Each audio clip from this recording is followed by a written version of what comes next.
L'an dernier, les flammes ont détruit le chalet que Guy Desjardins avait construit avec son père dans les années 1960 dans la ZEC de Labréville. C'est assez décourageant parce qu'avec toute l'énergie qu'on a mis pour bâtir ça, et là, de voir le désastre complet, tout est à terre, comme c'était l'année passée. Et ce dernier n'a pas l'intention de reconstruire. Premièrement, je ne pourrais pas bâtir directement à la même place, puisque j'étais vraiment sur le bord du lac. Et puis, avec l'énergie que ça prend pour rebâtir ça, moi, j'étais tout en bois rond. Là. Premièrement, je n'aurais pas de bois rond partout. Hein. Guy Desjardins n'est pas le seul à refuser la reconstruction.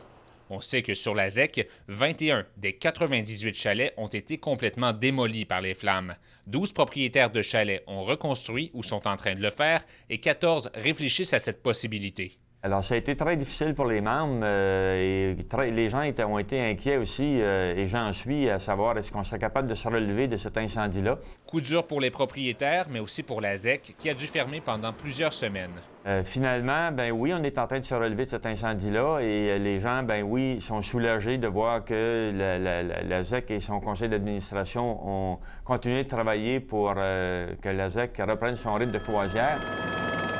Même s'il a frappé l'imaginaire, cet incendie qui a ravagé près de 13 000 hectares de forêt n'est pas le plus imposant que la Côte-Nord a connu. Ça n'arrive pas à chaque année, mais si on le compare même avec nos très grandes superficies comme les feux de 91, là, dont les gens de la Côte-Nord se rappellent, on est vraiment dans une plus petite superficie. Là, on est à 10 fois moins là, de superficies qui ont été touchées.